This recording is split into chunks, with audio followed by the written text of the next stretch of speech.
Welcome back to the next workshop in the Club Resilience stream. This workshop is going to be a little bit hands-on, so you are expected to participate. There is a job for you. And I think you heard in the CKI presentation about how they utilized technology as an enabler for all of the things that they had done, whether it was club meetings, fundraising, fun, socializing. And so this is basically an interactive session on virtual cafe, electronic resources that are available. So the first thing I'm going to do is we're actually going to use one of the potential tools that has been used for clubs to actually, let me just get that here, to actually put a little fun into their meetings. There are a variety of applications that are available. So the first thing, we have to set the menu. What do you guys want to talk about? What are the topics in terms of technology or applications? What are your concerns? What do you want to talk about more?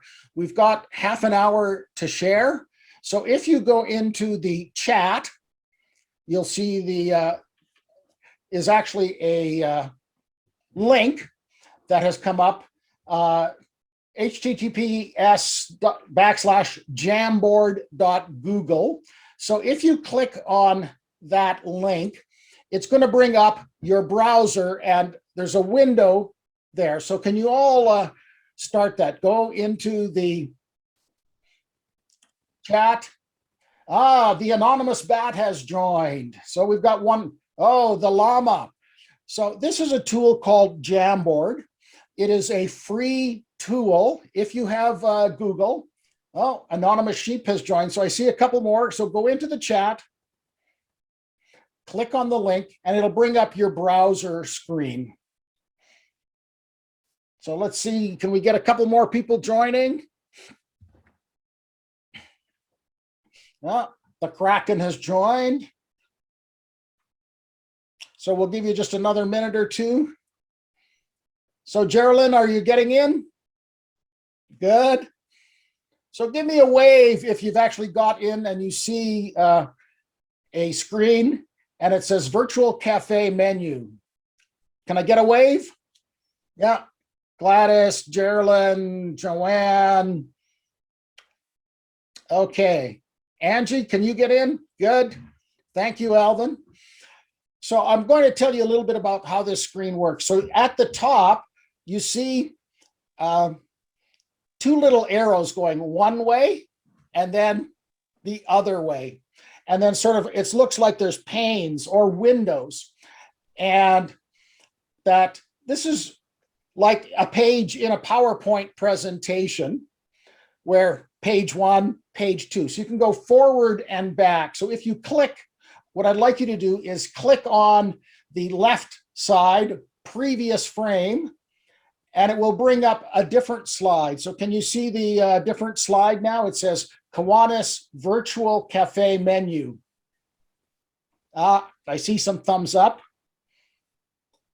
Now take a look at the left-hand side of the menu, and you see some icons along, yeah, this is my left-hand side, along the left-hand side of your screen.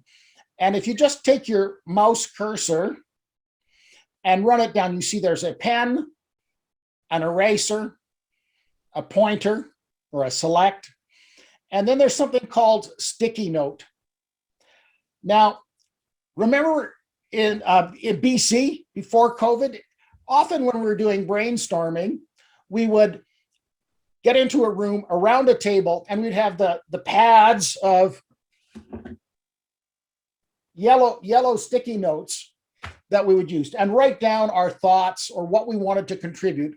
And then we would all put them up on a bulletin board or on the wall. as a way of identifying either concerns or options that we would then discuss. So what I would like you to do, we're going to form the menu for this virtual cafe. So click on the fourth down, the sticky note. Oh, I see somebody's already done some. Click on that, and a sticky note, a box will pop up. This is a sticky note. Press save. And can you see now on yours, I've just written, this is a sticky note. Can you see what I've actually added? So what I'd like you to do, thank you, Angie. I see some more thumbs up. Is for those of you who can, click on the sticky note and add, oh, this is a sticky note from Derek. Good. So now, what topics do you want to talk about? Yeah, virtual social events, I see. Okay. So we're just creating the menu here of topics. So add your sticky notes. What would you know, so whether it's fun, meetings, Nancy's got it. And we're adding to the menu, virtual in-meeting events. Yeah.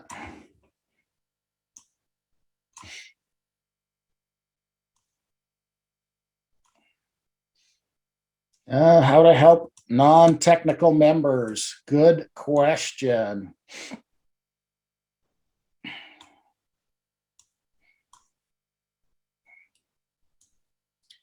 Okay, who wanted the online dating? I don't know if I'm prepared for that one.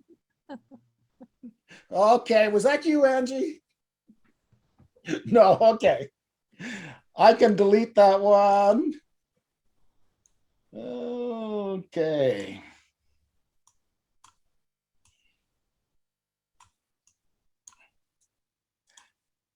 Okay, so take a look at the menu. So if I look at it, there's a lot about meetings, virtual activities in meetings, things of that nature. I'll put that over here. See, I can rearrange the sticky notes. You know, I'm just clicking on the select.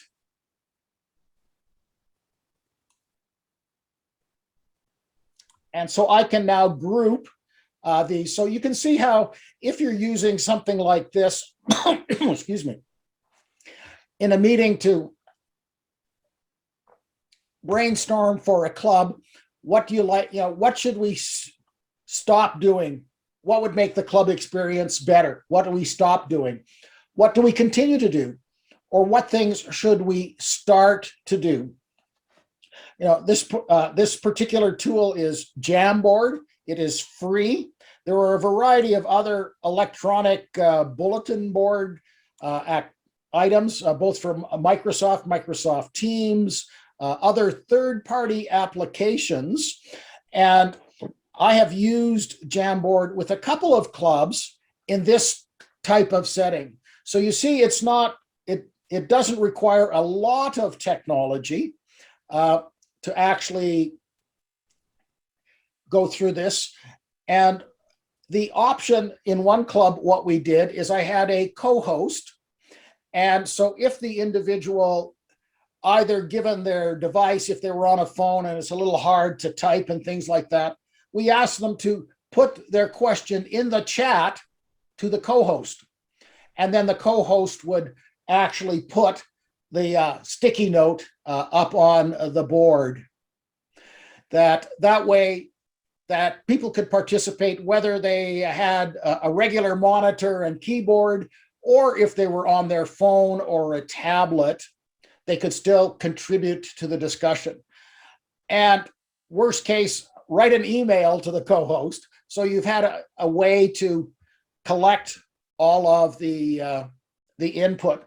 As I said, it's free, and you can now share the results of this. You can share it to PDF, or you can have other people contribute. So I think we'll start with the, let me just, I will just minimize that jam. You can actually cancel out of it if you'd like and come back to the Zoom screen. So you have two applications. You have Zoom, where we're seeing and conversing.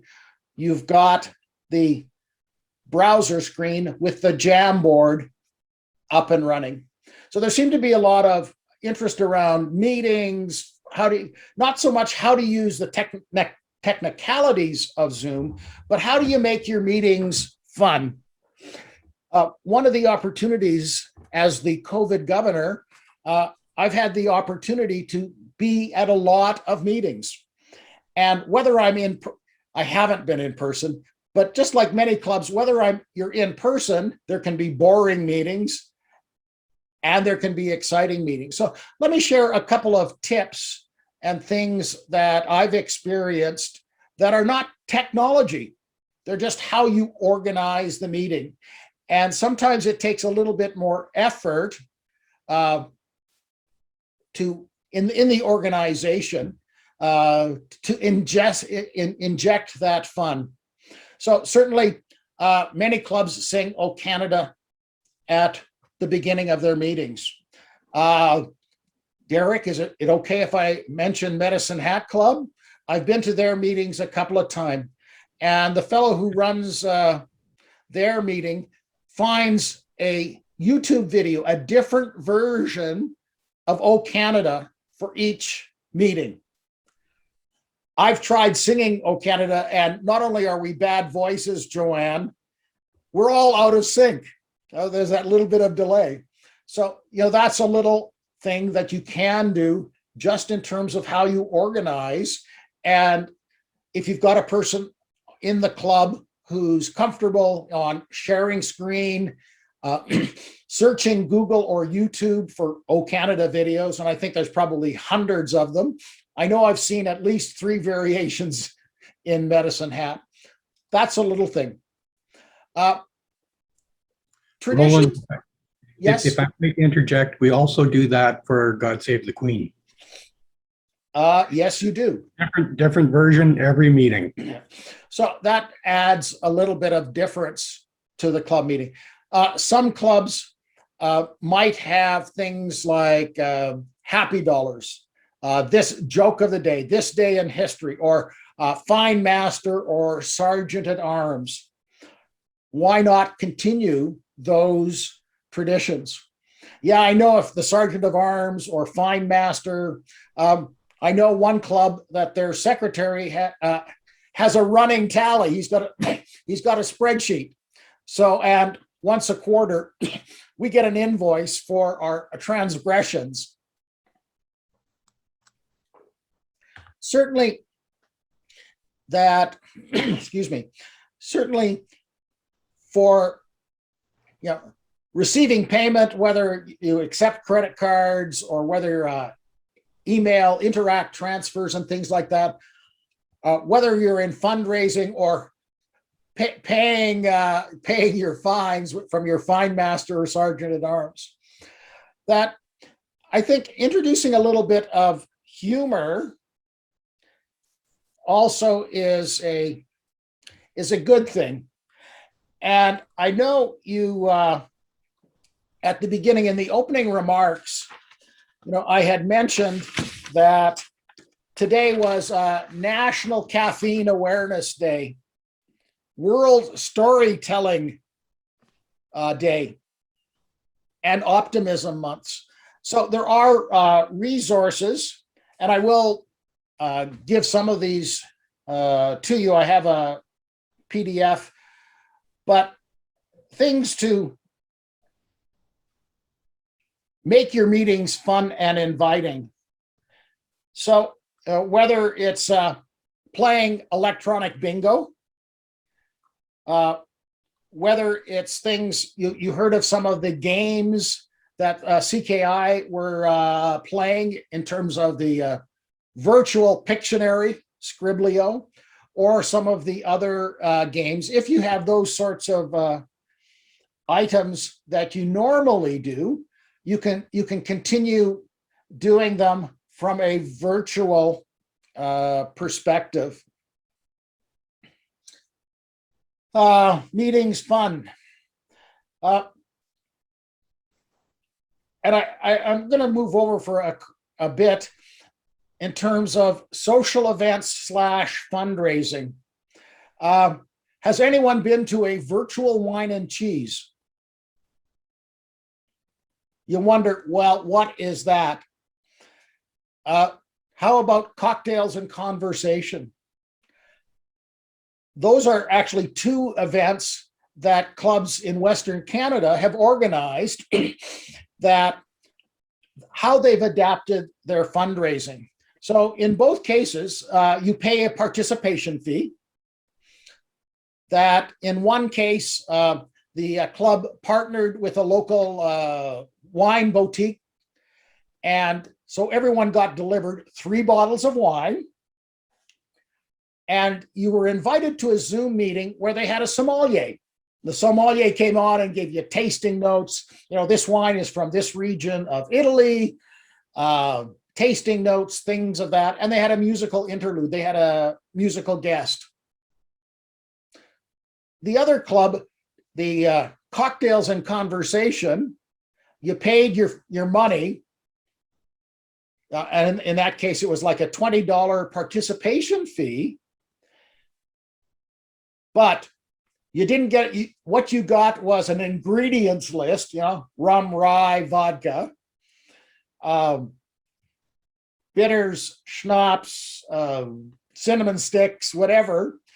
And they had a mixologist, a bartender come on and actually gave you lessons on how to make 5 different cocktails.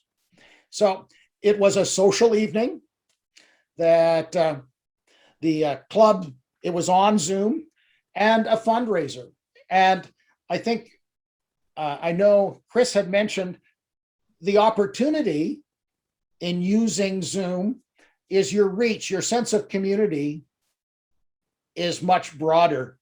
I know the Airdrie Club actually did an online trivia where they had people from Ontario, Winnipeg, Penticton, and obviously from the Airdrie area, where it was like a Trivial Pursuit.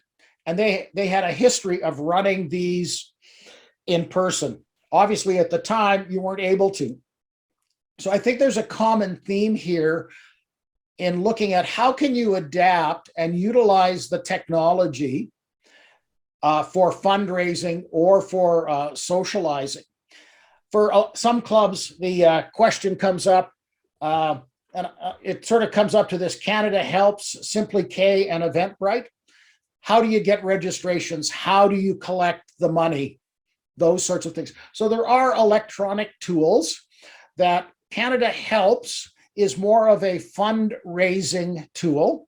They are a not-for-profit themselves. So if your club has is a CRA registered not-for-profit, you know, that your club can issue tax receipts.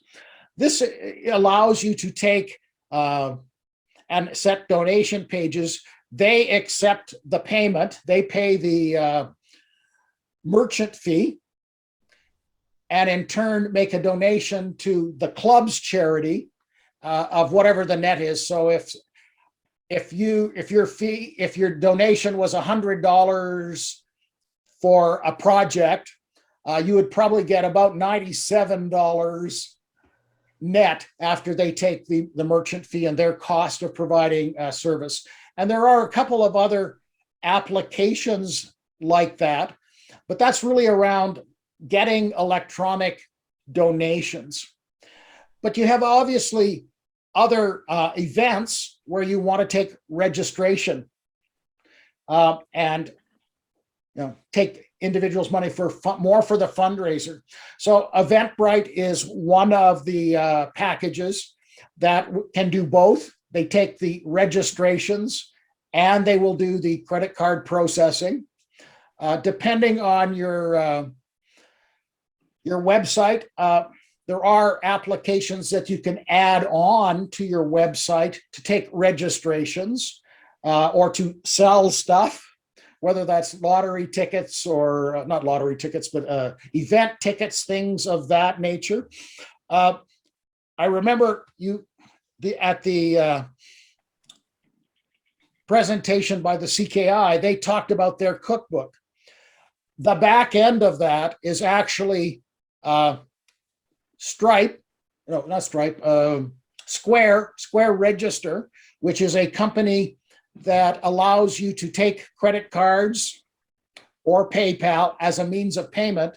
And you can also set up a web page that's front facing. So you've now got a URL, a link that people will click, will take them to a page that they can, like an online merchant page or a page that they can buy 2 tickets to or whatever, and process the credit cards at the same time. Again, there are fees, transaction fees involved on that, but there are a couple of them.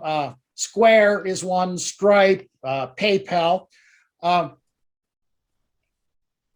Depending on your banking arrangement, you can actually send e-transfers. So it's an email that goes to you, or typically the club treasurer, which they can then electronically deposit into the club's bank account. Dealing with social media for fundraiser, Derek. So Derek, I think I'm going to paraphrase what I think the nature of the question is, and then I'm going to ask you to say if I've got it right. That it looks, social media provides 2 opportunities. So one is in the promotion, awareness, inviting people to your fundraiser. But some social media platforms also allow you to donate funds. So is it more of one versus the other, Derek, your question? Actually, I think my question is really, how do we use social media to get the word out there and direct potential customers to, and I'm thinking specifically of a fundraiser that we've got coming up, and that's an online 50/50 raffle that's under the auspices of AGLC. Right.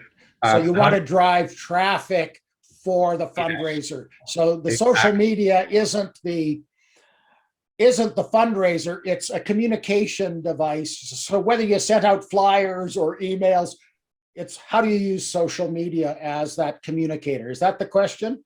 Exactly. Yeah, okay. That you talk about extending your reach, and whether it's likes, views, there's a real opportunity, for clubs that have an active social media platform. So let's first talk about the typical ones. Certainly, Facebook is common, even more so in the older demographic, because we're looking to see what's going on with our grandkids or siblings.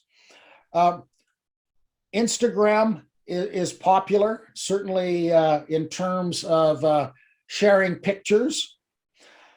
Twitter, less so. It's more text-based, and you're limited to a certain number of characters. And there are a variety that the young people are actually going, when you think about TikTok and other things like that. But if the club has got a Facebook page and an Instagram page, you've probably got the majority of that market who've got potential eyeballs. So, the first step is obviously setting up so I'm going to ask a quick poll. Hands up, how many of you have a club Facebook page? Okay, I see. Oh, okay, I see mainly. So how many times a week or how many times a month do you actually post some new content to the page? Yeah, okay. Yeah, a couple of times a month. Yeah, I'm trying for twice a week, yeah, but that doesn't always happen. yeah. Try for twice a week, and obviously your page has to be active and relevant content. So a couple of tips: pictures or videos get more eyeballs than simple text. Uh, Posting once a day, once every second day is considered an active site. So if I go to some of the Kiwanis sites and the last thing is promoting a beer fest from 2015, what do you think of that club? That's a real example. So what sort of things should you post? Obviously, you're looking at two audiences in terms of social media. One audience is obviously your club members. That is a sense of how you connect with them. So, posting great that we got together and had a presentation from. So you're reinforcing that sense of community. The other audience is an external audience to tell your community what you do. And so upcoming events, service projects, fundraisers, things of that nature, are the other audience. And that's the audience, I think, Derek, it's not your club members that you want to participate because they already know about this. You want the broader Medicine Hat community. So in that, what you're looking at is really around boosting the post. It's like paid advertising that you need to, you pay a small fee and you can target it and say, I want people within 20 kilometers of Medicine Hat who are aged 25 to whatever. Maybe they have kids. The more targeted you can be. So it's like, do you advertise in the Globe and Mail, which is probably a couple of $1,000s, that only has a small circulation in Medicine Hat, or do you advertise in the local newspaper? So think of the social media as a means of potential paid advertising. And you also get viral, where your friends share it or your club members share it to their friends. So, they tell two friends and they tell two friends. So that is the power of social media. That if I quickly look at the program, I've gone a couple of minutes over. We've got a little bit of time left. So what I'm going to do, I have created a checklist. It's called Building Blocks for Virtual Clubs. And I'm going to do two things. I'm going to put it in the chat box. Yeah, UN Day of Happiness, Optimism Day. Thank you. Somebody's looked. That I'm going to put it in the file in the chat box. And so what you can then do is when you click on it, you can actually download the file. And in it, you're going to find links in terms of some of the things that I've actually talked about. Okay, keep coming. I'm looking for it. Okay. And there are links there to other presentations, to other resources that you can look at. And this is an ongoing document that, so it's updated in terms of Facebook. Some of the things that we heard from Chris this morning, I suspect his presentation will be part of the what we're going to see. Hang on, I'm still looking. Yeah, it's live TV.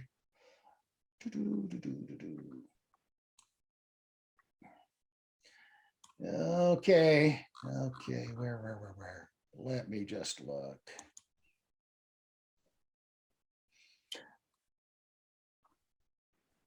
Yeah, I know my lips are not moving. I've got too much stuff on my desktop. So what you should see now, I was just starting to be sent. So if you go into the chat, you'll see a file that's Building Blocks for Virtual Club Success, version 4. If you click on that, you can then download that file. And on that file, I will just quickly open it.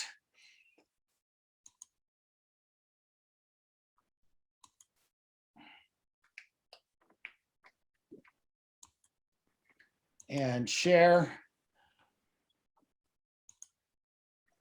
That you can see, it's really broken into 5 topic areas: club meetings, vitality, community awareness, social media, membership growth, in fact, impactful service, and online fundraising.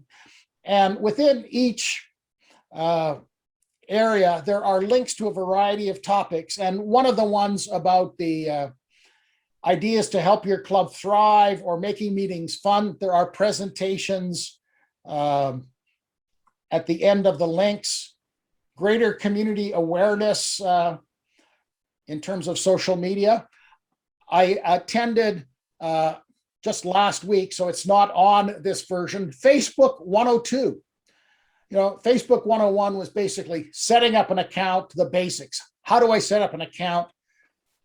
For me personally, Facebook 102 is like, how do I set up a club's account? How do I post? How do I like? How do I share? More the operation, and that is coming. And you can see other topics on membership growth. And I'll just keep, and impactful service. So these are resources that are available to you, just clicking the link. So let me just check our time. Well, at this point, I'll just say thank you so much.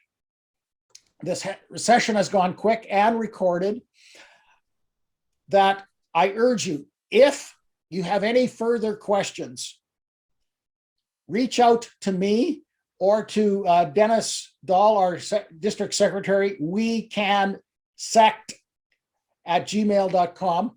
If you've got any technical questions, we'll try to answer them or point you in the direction. There's no question that the technology has been our friend and maybe a bit our nemesis during this pandemic, but it certainly has opened up a number of opportunities. So with that, thank you for